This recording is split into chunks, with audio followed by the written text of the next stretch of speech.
Assalamualaikum warahmatullahi wabarakatuh dan selamat pagi. Perkenalkan, saya Dr. Gigi Yaya Inaya, spesialis kedokteran gigi anak, dosen program studi ilmu kedokteran gigi anak, Fakultas Kedokteran Gigi, Universitas Hasanuddin. Video pembelajaran ini disusun sebagai bagian dari tugas sertifikasi dosen tahun 2025. Video pengajaran sebagai bukti kinerja pengajaran dalam sertifikasi dosen dan akan menampilkan salah satu sesi dengan mata kuliah PIT dan Visual Silent. Mata kuliah ini berkontribusi langsung dalam capaian pembelajaran yaitu mampu menerapkan perawatan atraumatik restoratif treatment, Visual Silent, dan preventive adhesive restoration pada anak. Dengan adanya mata kuliah ini, mahasiswa diharapkan mampu mendemonstrasikan perawatan Visual Silent. Selamat menyaksikan. Dan selamat pagi. Untuk pagi ini, saya akan membawakan mengenai PIT dan Visual Silent. Adapun untuk PIT dan Visual Silent, capaian pembelajaran yang diharapkan yaitu mengaktualisasikan ilmu pengetahuan kedokteran dan kedokteran gigi klinik untuk melakukan praktik kedokteran gigi secara efektif dan efisien. Kemudian untuk CPMK-nya, yaitu mahasiswa diharapkan mampu menerapkan perawatan atraumatic restorative treatment atau ART, Visual Silent, dan preventive adhesive restoration atau PAR pada anak. Dan untuk sub CPMK-nya, yaitu mahasiswa diharapkan mampu mendemonstrasikan perawatan Visual Silent sebagai pencegahan karies pada anak. Baik, sebelum kita masuk ke materinya, mungkin di sini adik-adik ada yang tahu apa masalah yang ada pada gigi tersebut? Ada yang bisa bantu? Ya, silakan. Ada lagi mungkin pendapat yang lain? Kalau misalnya dilihat dari kondisi gigi tersebut di atas, selain PIT dan Visual yang dalam, ada apa lagi?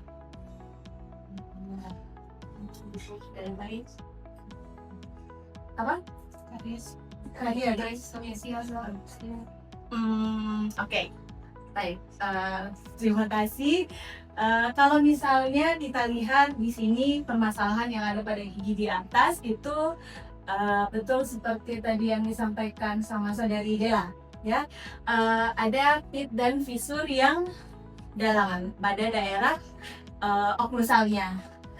Nah, biasanya kalau misalnya PIT dan Visual yang dalam, kita rawat giginya atau kita melakukan pencegahan untuk tidak terjadi karies, kita lakukan perawatan apa?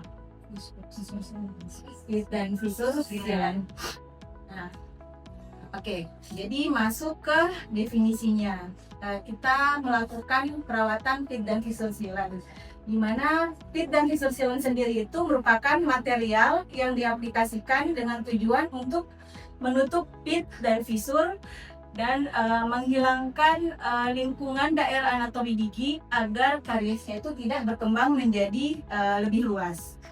Tentunya dengan mengaplikasikan material yang digunakan pada daerah gigi di daerah oklusal. Nah, di sini ada beberapa tipe fisur atau dari bentuk anatomi gigi. Ada tipe V, tipe U, kemudian tipe I, tipe IK, dan tipe Y terbalik. Kalau ada lihat dari gambar di atas, di antara kelima tipe fisur ini, yang mana yang bisa, yang mana yang termasuk fisur yang dalam? Ada yang tahu tidak? Coba sampai bisa katakan. Silakan ya. Tipe 1 ya. Yang tipe I ya. Tipe I. Ada lagi yang mau kasih pendapat di antara 5 tipe ini? Karena ada beberapa tipe fisur yang memang fisurnya dalam, ada juga yang tidak, ada yang dangkal. Ada lagi yang mau memberi satu orang lagi? Ya, silakan. Tipe Y dan tipe IK. Tipe Y dan tipe IK. Oke. Kita lihat. Nah, betul. Tadi yang disampaikan oleh teman-teman kalian, untuk tipe V dan U itu merupakan tipe visur yang dangkal dan lebar. Biasanya tipe ini, tipe yang 2 di atas ini, mudah dibersihkan dan biasanya lebih tahan terhadap karies. Kemudian untuk 3 tipe visur yang di bawah ini, itu tipe I, IK, dan Y terbalik ini, merupakan tipe visur yang dalam. Biasanya dia lebih sempit, terus lebih rentan terhadap karies. Nah, biasanya jadi 3 tipe visur yang di bawah ini yang bisa kita lakukan perawatan pit dan visur silang. Kemudian tentunya untuk pit dan visur silang ada indikasi dan kontraindikasinya. Untuk indikasinya ada pit dan visur yang dalam dan retentif, stem pada daerah pit dan visur dengan tampilan dekalsifikasi atau opasifikasi yang minimal, tidak terdapat gambaran radiografis atau gambaran klinis yang menunjukkan karies. Jadi yang perlu kalian ingat ini, untuk perawatan pit dan visur silang itu tidak ada karies ya. Jadi pit dan visurnya saja yang dalam. Kemudian memungkinkan isolasi yang adekuat dari kontaminasi saliva. Nah, adapun untuk pemilihan pasiennya, yang pertama untuk anak-anak berkebutuhan khusus. Siapa saja anak-anak yang berkebutuhan khusus di sini, yaitu anak-anak yang memiliki gangguan medis, adanya disabilitas intelektual, memiliki keterbatasan fisik, dan memiliki kesulitan belajar. Biasanya kalau misalnya ada gangguan medis seperti penyakit-penyakit sistemik, kayak misalnya gangguan jantung atau yang memiliki keterbatasan fisik seperti pasien-pasien dengan cerebral palsy. Jadi memiliki kesulitan untuk menggunakan bagian dari tubuhnya. Kemudian anak dengan karies yang luas pada gigi sulungnya. Biasanya kita melakukan pit dan visur silang pada daerah gigi molar permanen yang baru erupsi. Tapi erupsinya sudah harus erupsi sempurna karena biasanya untuk pencegahan terjadinya karies. Kemudian ada juga anak-anak dengan gigi sulung yang bebas karies. Biasanya untuk anak-anak dengan gigi sulung yang bebas karies ini tidak perlu dilakukan visur silang pada daerah gigi molar permanen pertamanya, tetapi tetap harus kita tinjau secara berkala. Nah, ini untuk pemilihan giginya. Yang pertama, semua gigi molar permanen pada anak dengan risiko karies sedang atau tinggi. Gigi premolar anak dengan risiko karies yang tinggi, pasien dengan anak risiko karies rendah biasanya hanya dilakukan pada pit dan visur yang dalam ataupun yang retentif. Kemudian gigi sulung posterior pada anak dengan risiko karies yang tinggi. Oh iya, saya mau tanya lagi. Kalau misalnya biasanya dari mana kita bisa mengetahui pit dan visurnya itu dalam? Biasanya kalau kita melihat secara klinis, selain melihat secara klinis, apa yang bisa kita lakukan sebagai operator mengetahui pit dan visurnya? Ya, bagaimana caranya? Cek pit sama visurnya. Oh iya, oke, betul. Jadi kita menggunakan sonde mengecek di bagian pit sama visurnya. Kalau ada yang tersangkut berarti biasanya pit visurnya itu cukup dalam. Nah, ini untuk kontraindikasinya. Kalau misalnya ada self cleansing pada daerah pit dan visurnya, terdapat gambaran radiografis atau gambaran klinis karies di daerah interproksimal dan gigi yang erupsi parsial serta tidak adanya isolasi yang adekuat dari kontaminasi saliva. Jadi kalau kita mau melakukan pit dan visur silang itu, isolasi daerah kerja itu perlu dilakukan dengan adekuat. Jadi jangan sampai ada kontaminasi dari saliva. Nah, tentunya untuk pemilihan bahan silang itu juga harus kita perhatikan. Biasanya yang pertama silangnya itu harus opak atau agar bisa dideteksi kalau misalnya pasiennya atau anak tersebut pergi ke dokter gigi lain. Kemudian biasanya sealant yang berbasis resin seperti komposit itu lebih dianjurkan dibandingkan sealant yang berbasis seperti gelas ionomer, karena yang berbasis resin itu retensinya lebih baik dibanding dengan gelas ionomer.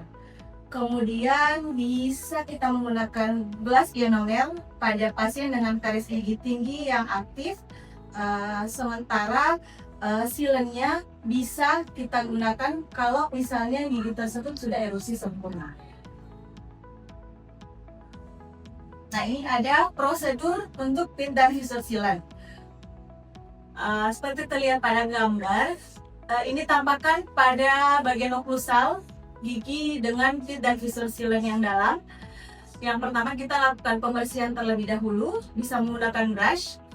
Kemudian setelah dilakukan pembersihan, tentunya kita melakukan isolasi dan giginya dietsa selama kurang lebih 20 detik. Setelah itu etsanya dikeringkan dan dibersihkan. Tampak daerah yang sudah dietsa itu berwarna lebih pekat, lebih putih. Kemudian kita aplikasikan bonding pada daerah yang sudah dietsa tersebut. Kemudian dilakukan polimerisasi dengan menggunakan light cure. Selanjutnya kita mengaplikasikan sealant pada daerah fisur dan dilakukan polimerisasi dengan light cure. Kemudian kita cek di bagian oklusal ataupun kelebihan bahan sealant yang digunakan. Bisa menggunakan anti-cleansing paper. Nah, ini ada video yang bisa ada dilihat.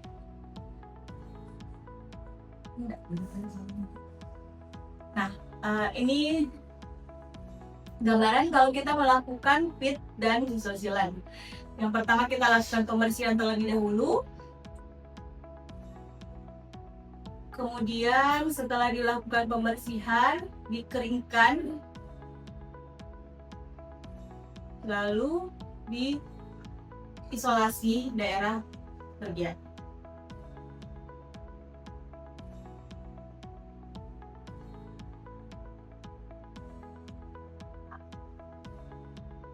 Kemudian diaplikasikan bahan etsa.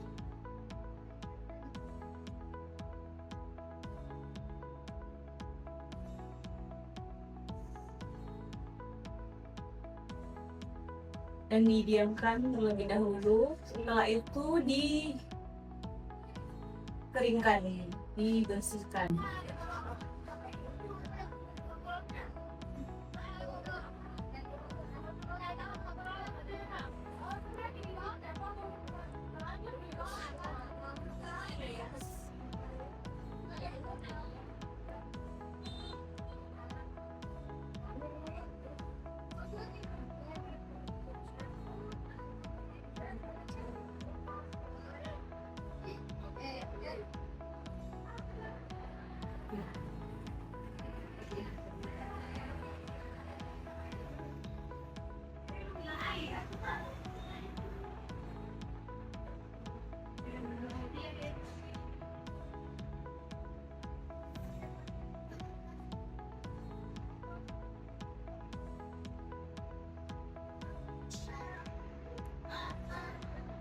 Selanjutnya diaplikasikan bonding dan polimerisasi dengan menggunakan light cure. Setelah dibonding, kita tempatkan bahan sealant pada daerah pit dan visur yang dalam. Kita usahakan agar semua bahan sealant menempati pada daerah pit dan visur yang dalam agar tidak terjadi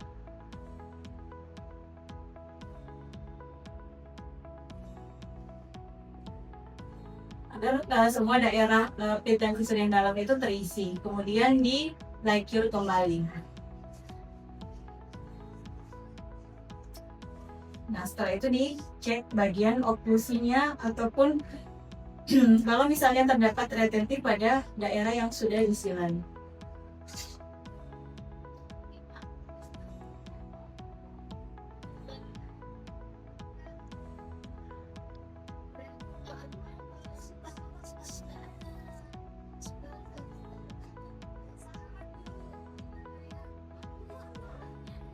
Oke, eh, sebagai kesimpulannya, PIT dan Fisorsilan sendiri itu merupakan salah satu tindakan pencegahan pada karies gigi anak dengan mengaplikasikan bahan silen pada permukaan PIT dan visur.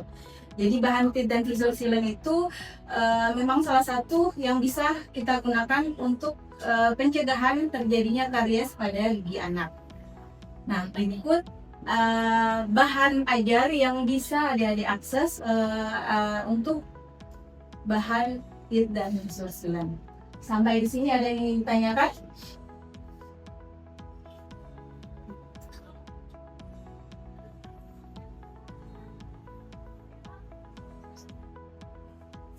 Izin jawab. Iya, mau ditanya dong.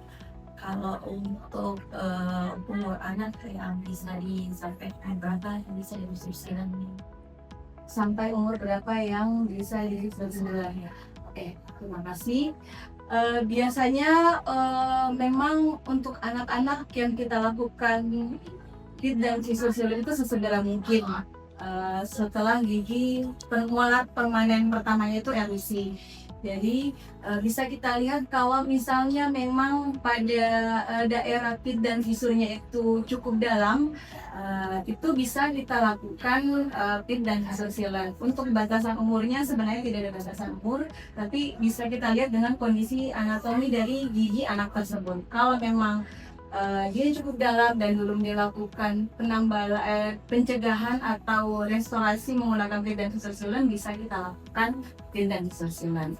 Tapi baiknya sesegera mungkin kalau misalnya kita pada saat kita mengecek anak tersebut gigi molar pertama itu sudah erupsi atau gigi bagian molarnya itu sudah erupsi, kita bisa lakukan penanganan pencegahan dengan menggunakan PIT dan Fisorsilan. Ada lagi? Makasih dong. Iya, sama-sama. Ada.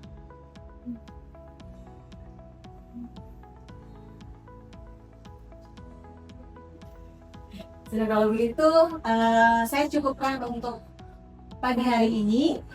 Oh ya, sebelum saya mengakhiri, ini ada tugas yang nanti kalian harus kumpulkan, yaitu membuat video demonstrasi prosedur PIT dan Fisorsilan. Durasinya itu 5 menit dengan menggunakan file MP4, di mana di video demonstrasi tersebut kalian menjelaskan mengenai prosedur PIT dan Fisorsilan dan dikumpulkan atau dimasukkan di sekolah besok paling lama jam 23.59 waktu Indonesia. Ya. Siap Ya. dong. Terima kasih. Mari kita wujudkan Indonesia bebas karies 2030. Kalau misalnya ada yang ditanyakan, silahkan. Saya sudah menampilkan email, alamat email saya ataupun nomor telepon. Feel free to ask, and insya Allah saya akan jawab. Oke, terima kasih. Assalamualaikum warahmatullahi wabarakatuh. Waalaikumsalam warahmatullahi wabarakatuh. Demikianlah deskripsi cuplikan dari video pembelajaran dalam mata kuliah PIT dan Fisorsilan.